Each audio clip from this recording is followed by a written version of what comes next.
Hey everybody, Steven Sitkowski here, and this is your trade ideas of the week. Now, just one little disclaimer. I don't know if these trades are appropriate for you. They are not given as investment advice. I have no idea about your risk tolerance or suitability. That's an individual decision.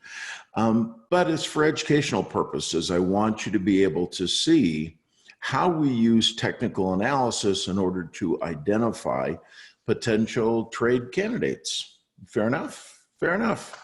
All right, let's go to the charts. So I'm going to share my screen with you. And we're going to take a look at the SPY to start. So let's see what the overall market is doing, and then we'll kind of work backward from there. Always want to be trading in harmony with the overall trend, which right now is a little bit tricky. All right, so what you're looking at is the last 6 months on the SPY. You see these two lines up here. So the white line, that's a 10-day moving average. The yellow line is a 30-day moving average. So let me get rid of the 10-day for a second. So what we can see is even though the market is up today, we have crossed below the 30-day moving average. So generally when we're above, we are bullish.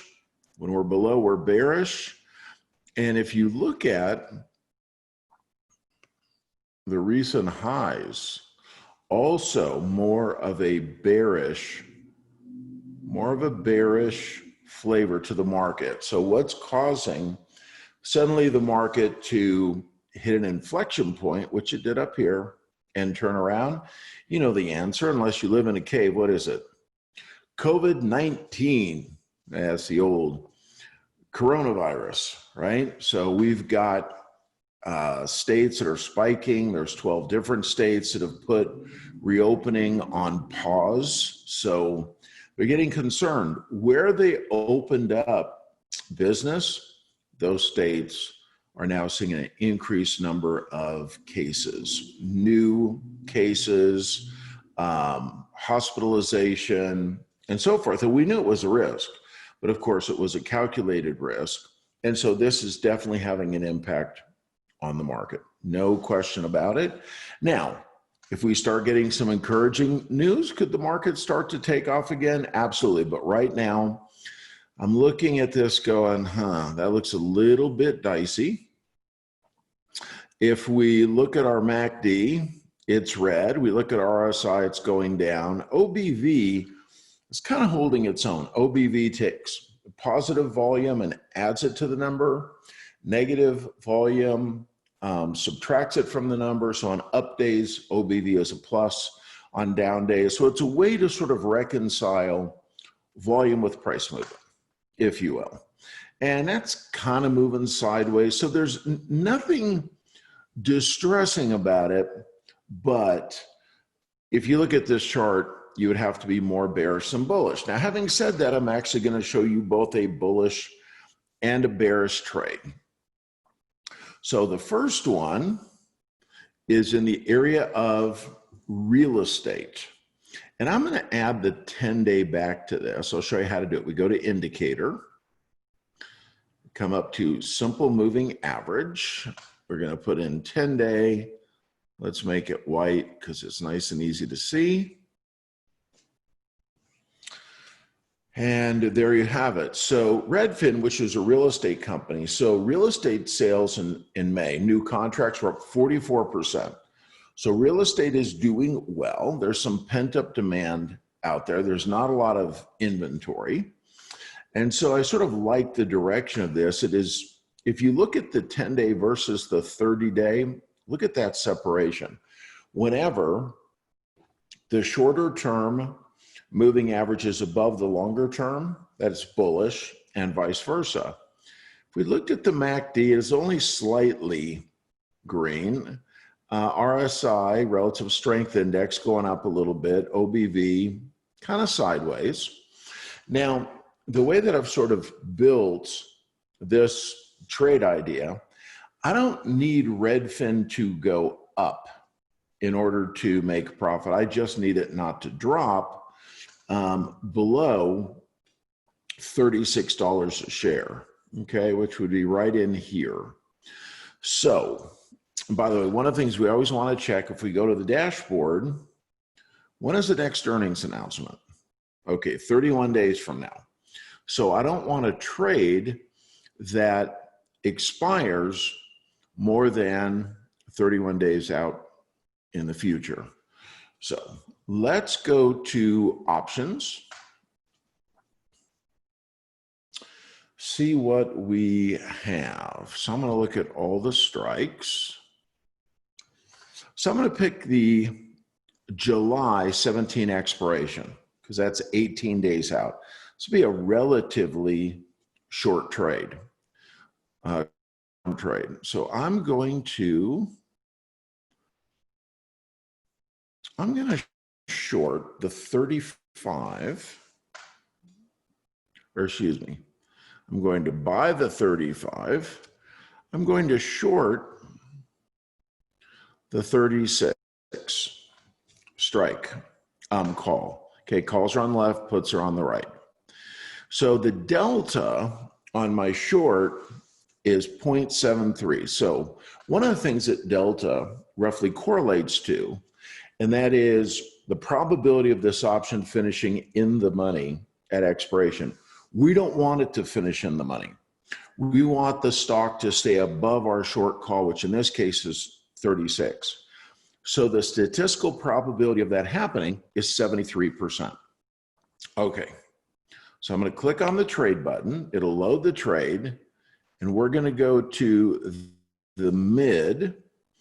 The mid right now is 90. So this stock has moved up. So all of a sudden, let's see, we are separated by $1. So I'm going to take a look at some other options on this. So if we buy the 35 and we sell the 36 and we pick up 90 cents, that's a $10 per contract divided by 90. They give us a return of 11% over 18 days with a 73% probability. Well, what if we narrow this or we widened out our spread? What if we went to 34? So now we're at $1.55. So we would get 45 cents.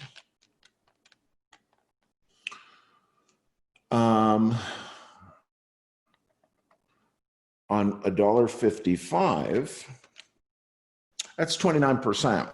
So notice what I did. If we did the 35-36 spread, we only made 11 cents. Now our risk on that would have only been 90 cents a share, $90 a contract.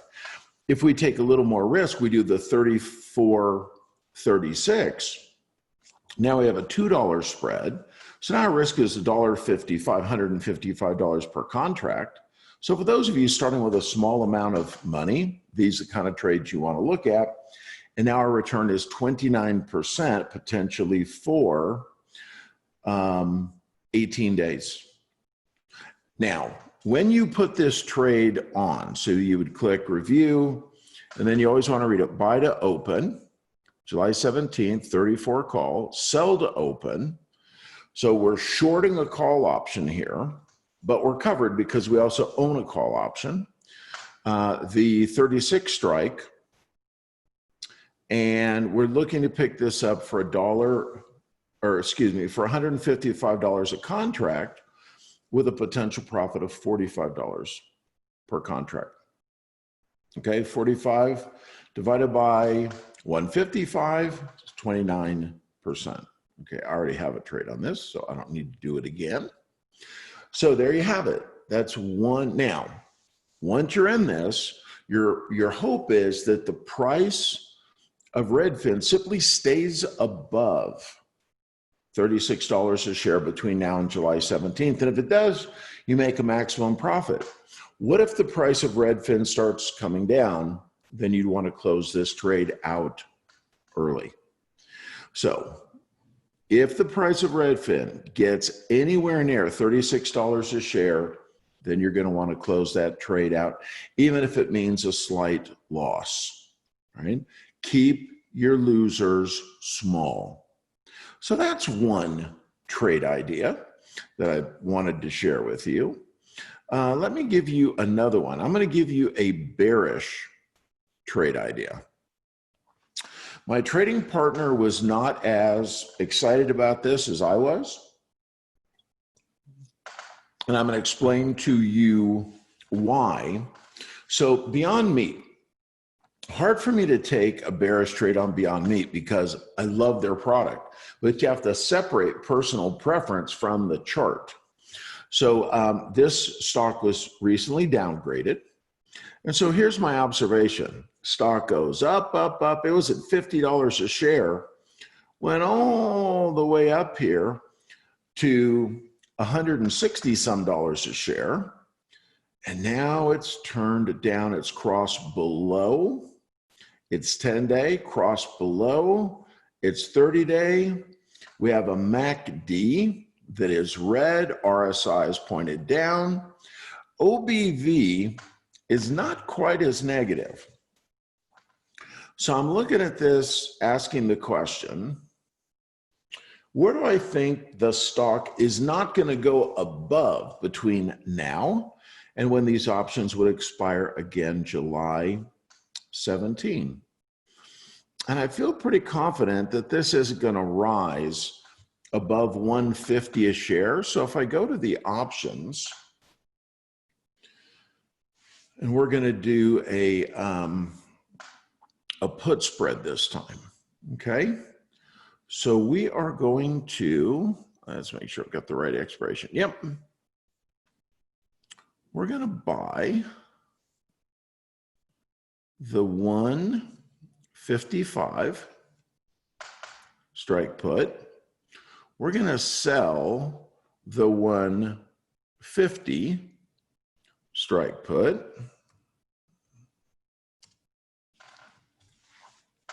Let's see what that trade looks like. So in this case, what am I looking at? So this is a bear put spread. It'll be in the money. This would have statistically an outrageous probability, 79% based on the delta. If I loaded that in the trade, so we have buy to open July 17, 2020, 155 strike put. There's the pricing. Sell to open, the July 17, 150 strike put. And we are looking at a net debit of $4.30 per share. Now, maximum profit is the difference in the strikes. What's the difference in the strikes? $5 minus your debit, $4.30. So maximum profit would be, so I'm going to use my handy dandy calculator. I came to realize that this calculator works just like my brain, except it's faster and it never makes mistakes. Other than that, it's identical. All right, so 0.7 divided by 4.3, that would be a 16% maximum profit, which your maximum loss. Maximum loss would be $437 per contract. And as long as Beyond Beef doesn't go above 150, and right now it is headed down, you're going to make 16% in 18 days with almost an 80% probability. Now, let me tell you what the risk is on something like this. I'm going to go back. Well, the fundamental risk is that they cut some deal with, with McDonald's, and that could cause price their stock to jump up. But this is what my partner didn't like. There was a gap down, but the gap happened at 140. So even if it filled the gap, we wouldn't be going above 150. So I like that trade a lot. So there you have it. Two great trade ideas. I want you, again, to use this for educational purposes only, to see how these kinds of trades get structured and why they make sense. So overall, the market, little iffy. It's up today. But when you look at the chart, there's nothing about it that gives any real direction. And I think we're going to have a lot of volatility. By the way, the week before the 4th of July is generally a good week. And then after, typically the market goes down. Now, that's just historical. It has nothing to do with current economics. So hope you enjoyed that, found it beneficial. And until next week, everybody have an awesome week. Stay safe. God bless. Be talking to you soon. Bye for now.